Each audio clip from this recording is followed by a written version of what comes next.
Alhamdulillah alladzi arsala rasulahu bil huda wa dinil haqq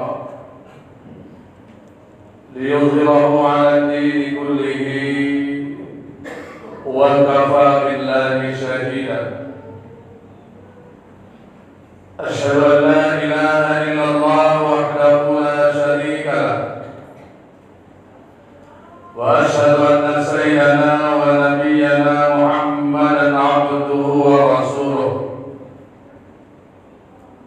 Allahumma salli wa sallim wa barik ala sayyidina wa maulana Muhammad wa ala alihi wa ashabihi ajma'in.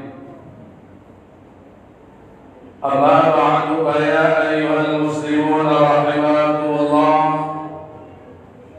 usikum wa iyaya bitaqwallah wa ta'atihi la'allakum tuflihun.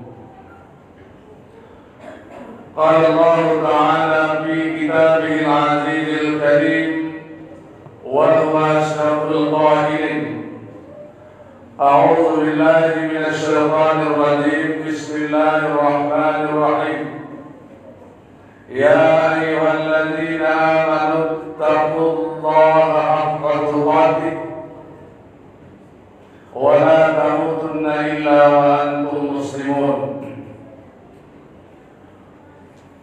Wa qala ta'ala fi ayatil ukhra, ya ayyuhalladzina amanu taqullaha wa qulu qawlan sadida yuslih lakum a'malakum wa yaghfir lakum dhunubakum wa man yuti'illaha wa rasulahu faqad faza fawzan 'azima. Ma'asyiral hadirin sidang jamaah Jumat yang dimuliakan Allah Subhanahu wa taala. Bersyukur kita kepada Allah Subhanahu wa taala dengan selalu dan senantiasa mengucapkan alhamdulillahirabbil alamin.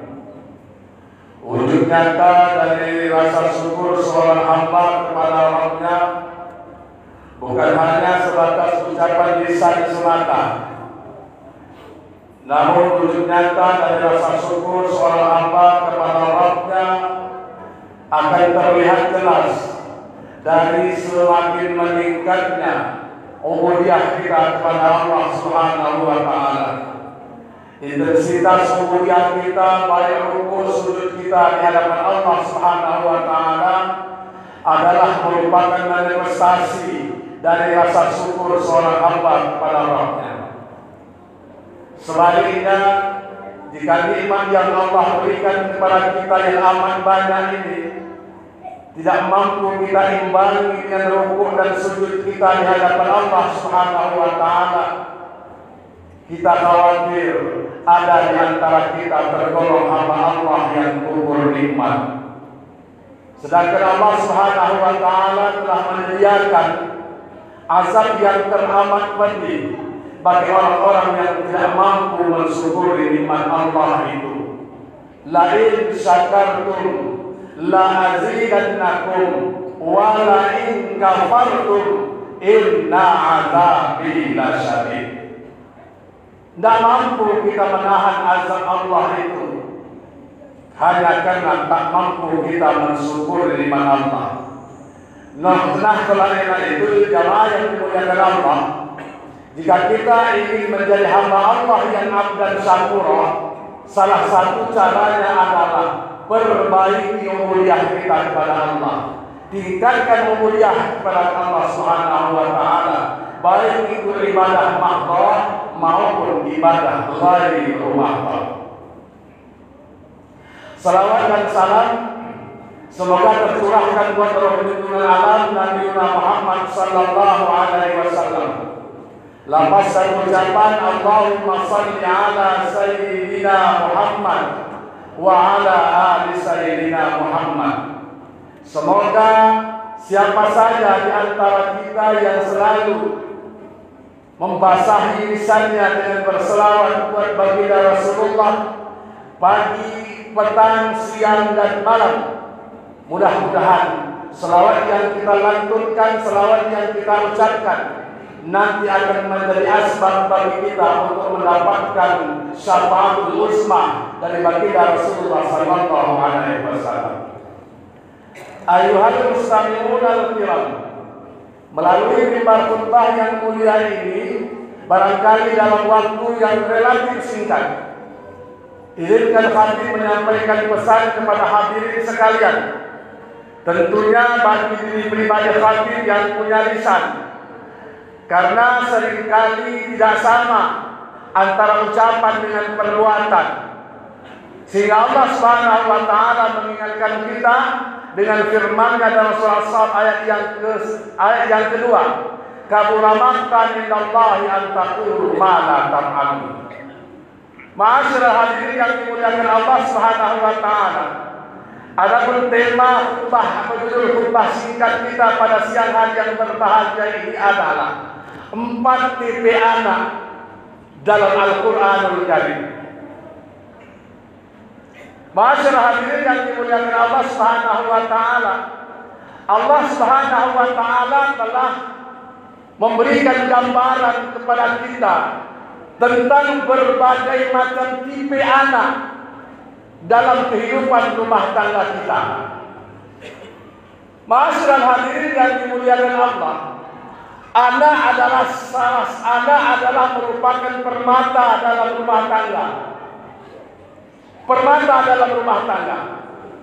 Rumah tangga akan terkesan kurang bahagia, kurang bersinar jika pasangan suami istri belum mendapatkan cahaya mata. Bahkan ada di antara kita yang rela mengeluarkan uang ratusan juta hanya untuk mendapatkan putra maupun putri lewat program-program tertentu.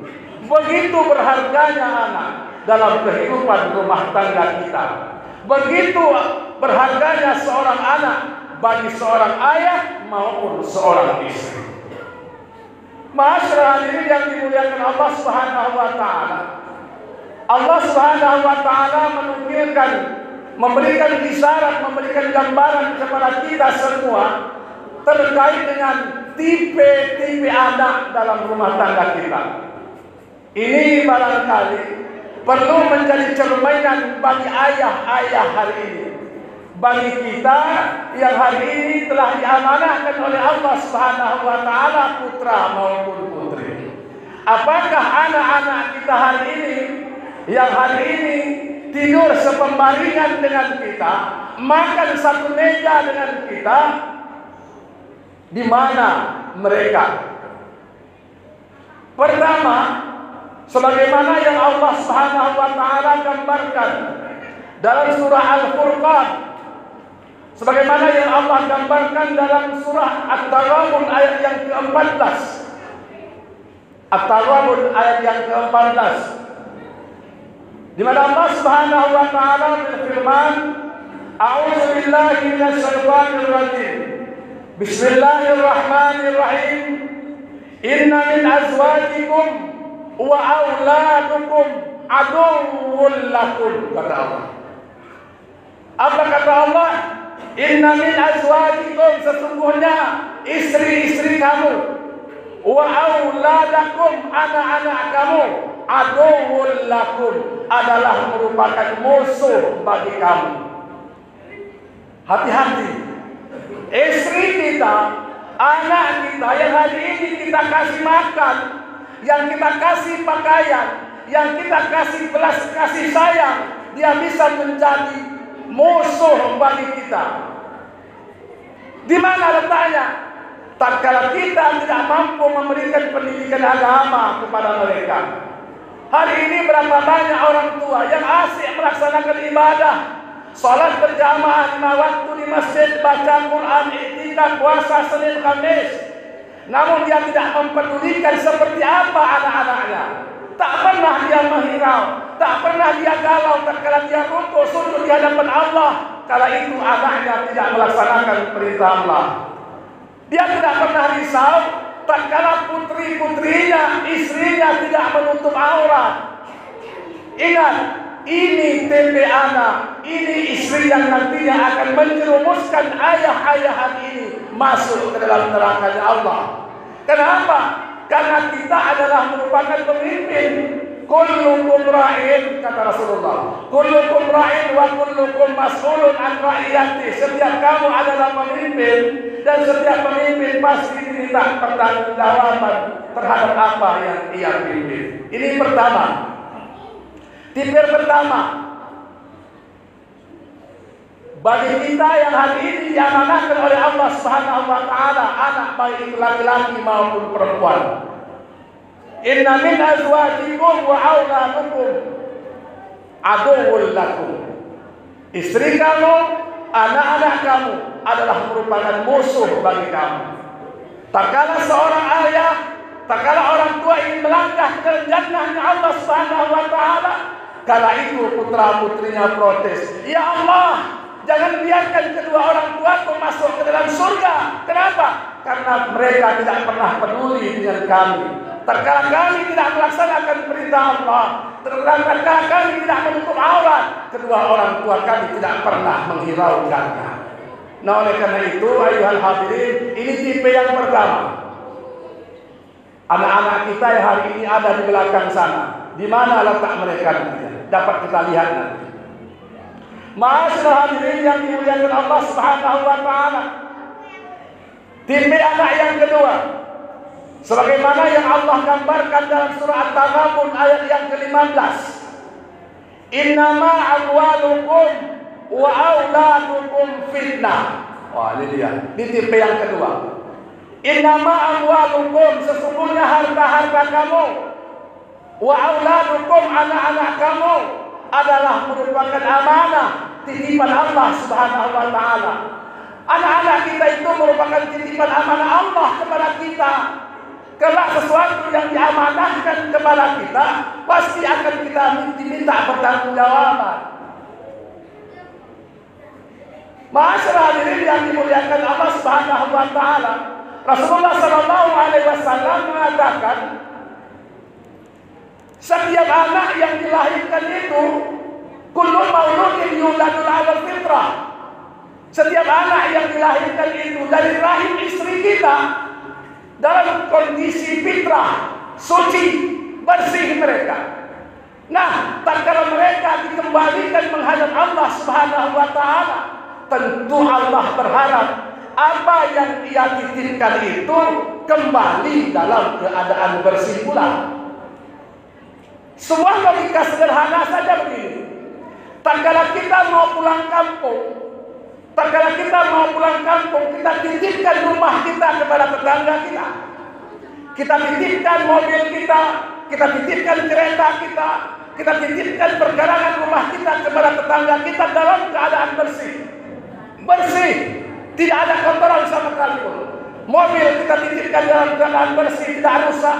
Kereta kita titipkan dalam keadaan bersih, tidak rusak. Namun, tatkala kita kembali dari bepergian, semua yang kita titipkan dalam keadaan kotor, bahkan rusak. Tentu yang menitipkannya marah. Kita yang menitipkan marah. Kenapa? Orang yang diberi amanah tidak amanah. Demikian juga Allah Subhanahu wa taala. Allah Subhanahu wa taala menitipkan putra-putri kita, anak cucu kita dalam keadaan bersih. Kullu mauludin yuladu 'alal fitrah, bersih fitrah. Maka diharapkan tatkala mereka kembali menghadap Allah Subhanahu wa taala, mereka kembali dalam keadaan bersih suci pula. Ingat, tipe anak yang kedua adalah innama amwalukum wa auladukum fitnah. Amanah Allah. Ma'asyiral hadirin yang dimuliakan Allah Subhanahu wa taala. Yang ketiga, tipe anak yang ketiga sebagaimana yang Allah gambarkan dalam surah Al-Kahfi ayat yang ke-46, di mana Allah Subhanahu wa taala berfirman, "Al-mal wal banun zinatul hayatid dunya." Al-mal, harta, al-mal wal banun, sesungguhnya harta dan anak-anak kamu, zinatul hayatid dunya, adalah merupakan perhiasan. Masyaallah hadirin yang dimuliakan Allah Subhanahu wa taala. Anak-anak cucu kita, putra-putri kita adalah merupakan perhiasan dunia. Layaknya perhiasan itu tempat orang bertepuk tangan, tempat orang kagum, memuji. Semakin indah perhiasan itu, maka semakin banyak orang memuji. Semakin indah perhiasan itu, makin banyak followernya, makin banyak yang like-nya. Begitu juga anak-anak kita. Kita menempatkan putra-putri kita layaknya seperti perhiasan, tempat orang memuji. Itu anak si fulan, itu cucu si fulan, hebat cucu si fulan itu. Makanya agar anak-anak cucu kita mendapatkan pujian yang banyak, maka kita berikan dia perhiasan, kita berikan pakaian mewah, kita berikan kendaraan mewah, kita berikan mereka pendidikan tinggi. Tujuannya apa? Tujuannya agar orang lain berdecak kagum kepada putra putri kita. Inilah dia perhiasan. Dan ini yang terjadi hari ini. Anak-anak kita sekolahkan sampai ke luar negeri. Kita berikan pakaian yang mewah puluhan juta. Kita berikan mobil mewah. Agar apa? Agar orang memuji anak si fulan itu luar biasa hebatnya. Masyaallah hadirin yang dimuliakan Allah Subhanahu wa taala. Dari 3 tipe yang khatib kemukakan di atas tadi, bukan merupakan tipe anak yang ideal. Ingat itu. Dari 3 tipe yang khatib kemukakan di atas tadi, itu bukan merupakan tipe anak yang paling yang ideal. Lantas masyaallah hadirin yang dimuliakan Allah Subhanahu wa taala, anak yang ideal itu sebagaimana yang Allah gambarkan dalam surah Al-Furqan ayat yang ke-74. Ini yang selalu kita baca dalam doa kita. Rabbana hablana min azwajina wa dzurriyyatina qurratu a'yun. Ini dia. Ini tipe anak yang ideal ini. Rabbana hablana min azwajina wa dzurriyyatina qurratu a'yun. Anak yang sedang dipandang mata, menyejukkan hati bagi ayah dan bunda. Ini tipe anak yang paling ideal dalam kehidupan rumah tangga. Masyaallah hadirin yang dimuliakan Allah Subhanahu wa taala. Lantas bagaimana kita usaha kita untuk mendapatkan anak qurratu a'yun itu? Bukan hanya sebatas pendidikan ayuhal hadirin. Bukan hanya sebatas makanan saudaraku. Untuk mendapatkan anak qurratu a'yun itu, caranya tidak lain dan tidak bukan adalah menanamkan nilai-nilai moral dalam kehidupan anak-anak kita, menanamkan nilai-nilai akidah dalam diri anak-anak kita.